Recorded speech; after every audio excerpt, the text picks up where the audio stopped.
Good evening. The name's Bond, Captain Goodspeed Bond, and welcome to a brand new Bond channel video. I'm Joe. If you're new around here, make sure you click that subscribe button for plenty of Bond content on a weekly basis. And today, what we are going to look at are some of the new additions to my collection. I have been out and about over the last few weeks. I've also been bidding on eBay, all of that good stuff, buying from the James Bond store and getting some new James Bond stuff to add to the collections that you can see behind me and just to have in general. So make sure you leave a like if you enjoy and let me know what your James Bond collection looks like. So first up today, as you can see in the thumbnail, I did have an eBay purchase, and it was a very good purchase, actually, a very heavy one indeed, and it was a collection of James Bond books. So we're going to have a little look at them today. The first one that I've got here is the James Bond movie poster collection. Now this was a book released a couple of years ago, actually. I've seen it on Amazon. It was originally £30, so these people have been ripped off, it has to be said. It doesn't say in the front of the book what year this was actually published, or does it? Let me have a look. It does actually say first published in 2001, and I am a little bit surprised by that, to be honest with you.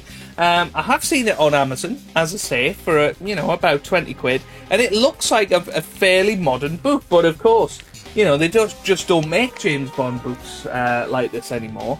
But you can see there are some little nuggets of information about each film and their respective movie posters. It shows you them in various different countries, which I think is incredibly cool. So this one in particular is The Man with the Golden Gun, of course. And you can see there, I mean, that's a rather interesting word, isn't it? Pronounce that one for me, please. Thai International. So yeah, it's actually the location, of course, in The Spy Who Loved Me, in The Man with the Golden Gun. The reason I said The Spy Who Loves Me is because the very next page is, of course, on that. And there's some little information, little tidbits of information about each of the films in there. So I'm going to really enjoy reading that one, actually. It is absolutely massive as well. As I say, they don't really make books like this anymore. But yeah, I was very, very pleased to pick that one up. So James Bond movie posters is the first one in today's collection. Now this next one is actually a book I thought I used to own, and it is called the James Bond Encyclopedia. And this is, I mean, I can see on the back it says it was £25. Looks like a fairly old sticker, that one, but quite cool that it is on there. It does have the number 2007 on there, and it was actually 2007 that this came out. So Daniel Craig is in it, however briefly, hopefully. But it was a £25 book, and this encyclopedia is by John Cork and Colin Stutz. James Bond Agent 007, Licence to Kill, has starred in the longest running and most successful franchise of all time. Now, I'm intrigued. I'm very intrigued what this is. I've just turned to the Timothy Dalton page, so you can see him there. And it's got some information. Official missions, I like that. The Living Daylights, 1987. Licence to Kill, 1989. He was born on the 21st of March, 1946, in Colwyn Bay in Wales. Full name is Timothy Peter Dalton. I think it's Timothy Dalton, Peter Dalton Leggett, I think, actually. But there you go. So I actually know more than the encyclopedia. But what I really like is it's got a production still from Licence to Kill. And this is actually a deleted scene in Bond. It does say in a deleted scene from Licence to Kill, Bond watches Franz Sanchez on TV. And obviously one of the coolest Bonds that there ever was. And there's a fact file on Pierce Brosnan and of course Daniel Craig as well. He was pretty cool in Casino Royale, let's be honest. But yeah, it's just lots and lots of different information in there. We've got vehicles, so I've just turned on to B, so that is bobsled, bondola, bomb sled, the BSA 865L Lightning, so that was from Thunderball, of course, Fiona Volpe's vehicle. The cable car's in there. This is awesome. This is a really, really awesome book to have. The James Bond Encyclopedia. I'm sure we will look at a lot of things in that. I would like to maybe do a proper review on that encyclopedia. Again, that is something I'm going to really enjoy reading as somebody that's not much of a reader. Now, this next one of my favourite films in the franchise is GoldenEye, and there's a couple of little items that I want to show you from GoldenEye today, and this is the making of GoldenEye. Now, obviously, GoldenEye came about after a 6-year hiatus for James Bond after 1989's License to Kill, and this is by Garth Pierce. Obviously, you know, a coincidence when you've got Pierce Brosnan in there, but there are just, you know, little nuggets of information on the Q's gadgets there. I don't know what this is actually. The Great Spectacular. 004, 005, 006. I guess is this problems in production? Yeah. Oh, the bungee jump as well. Cool. Bond in miniatures as well, so you can see the miniatures. You can see where the eventual climax takes place as well. This is awesome. So this is a making of book. This was originally $8.99 back in the day. When was this released? I assume around about 1995. First published in 1995. So this is nearly a 30-year-old book, 27 years old. That in terrific condition. Right, let's have a little look.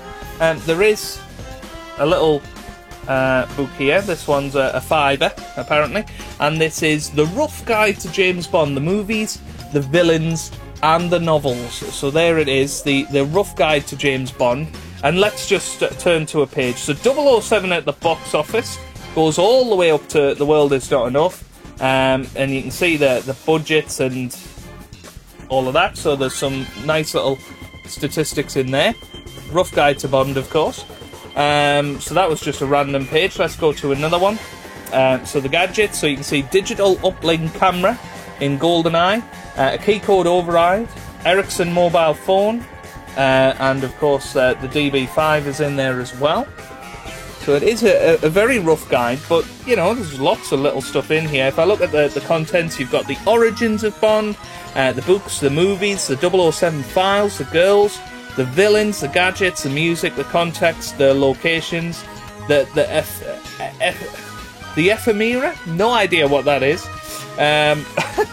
Answers on a postcard, please. That's 011, not 0011. The 007 memorabilia you should and shouldn't be hoarding. Let's go and have a look at that then. Is this book perhaps going to be one of it? There you go. If you take your top off, you'll find a little red button. Whatever you do, don't touch it. That's what Q said. In Goldfinger, of course. This is awesome. It's really cool. I really like that. I really like this book. I think it's going to be one that I like to look at, and we'll see. So, here's some of the memorabilia it says. So you should have Oddjob's bowler hat. Apparently that was 61,750 in a fan club. The Rolex Oyster perpetual watch that Roger Moore wore in Live and Let Die went for 28,000 in this auction. Wow, awesome. Toys and games, of course, 1964 Corgi DB5, 006, the James Bond Attache case, which has been re-released actually for a shed load of money on the 007 store. 005 James Bond board games launched in the mid-60s, and you had apparently a Largo versus James Bond underwater battle. That will be interesting. 004 Gilbert's James Bond doll. So that's from 1964 as well. Corgi's 1967 Toyota. I've never seen that one, like an original one of them. The Gilbert 007 Road was a Scalextric alternative for James Bond fans in 1965. Apparently, back in 1999, they would sell for around about 300 quid. And then Airfix has reissued the Little Nelly in 1999, so we could maybe have a little look at that as well. But there you go. The Rough Guide to James Bond. I like that. Nice. Cool little book, that. The next one then. This is actually a book I already own, but this was part of the order, and it is the Essential Bond. This was released all the way in 1999. It was a £20 book originally, and there is just some essential information in there. So yeah, that is the Essential Bond book. I'm sure plenty of you are familiar with that. I have seen that in quite a few places. Now, for the all-important bit of information, I'm sure what you were waiting for was, how much did you pay for this? And I will get the receipt out. I will try and keep me address off camera and all of that. But you will be shocked to see this. 99p. 99p I got this for on eBay. Now, it did, of course, have postage and packaging. I think it was about £6. And yeah, bought that on eBay. 99p. I thought, it's surely not going to go for 99p. But with 5 minutes to go, it was still 99p, and I thought, go on then, I'll bid on it. And that's exactly what I did. And that's exactly what we got. So, there you go. 99p for 6 books that I think are completely awesome. I think my favourite will probably be the Encyclopedia eventually. But I do like the movie posters one as well. But yeah, 6 James Bond books there for the grand total of 99p. So there you go, that's our first item of the day. Now the next thing was another eBay purchase, and it's another GoldenEye product. Now this is something I've been looking for a little while. You might have noticed in the background I do have a fair few James Bond guns. Now this one was one that I really wanted. A 1995 GoldenEye Walther PPK with the silencer as well. Really happy with this purchase. This set me back £49 or so, which is a pretty good price for one of the GoldenEye guns. It's in really good condition as well. I'm as I say, I'm absolutely thrilled with it.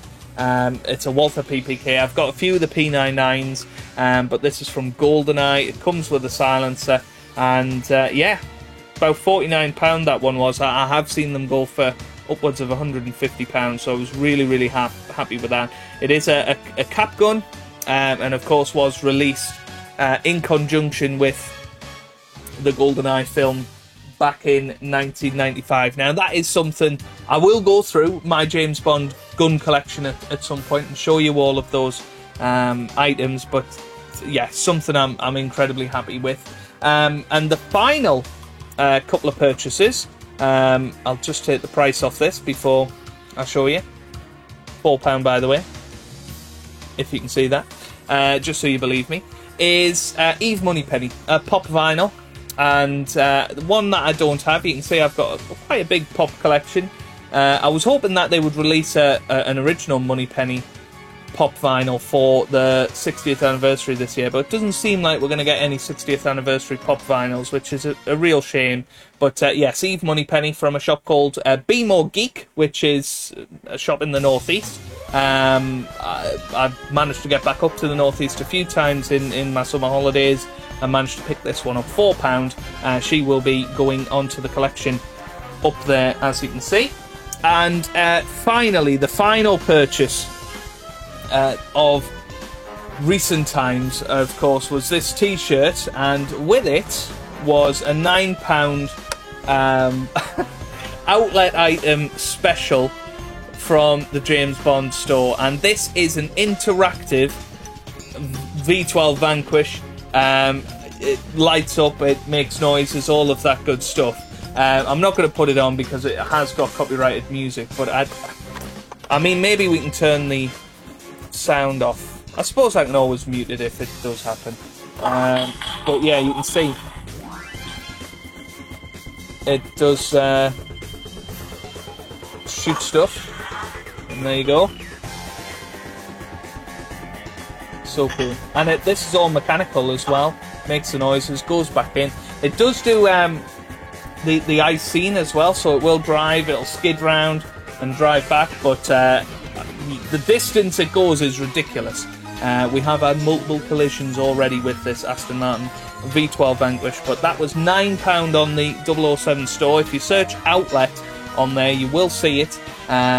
It is from the 50th anniversary collection, so do go and have a look at that if you are interested, and you can grab yourself a bargain. £9 for this big car.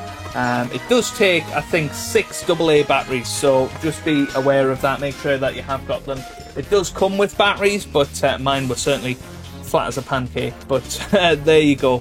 So that is everything. That is my James Bond collection. Of course, I've talked about this shirt, Zorin Industries, the logo that's on the blimp, of course, in A View to a Kill. So I was really, really happy with that. I think this was about £20 on the 007 store. I went for XXL. This is, you know, a fairly snug...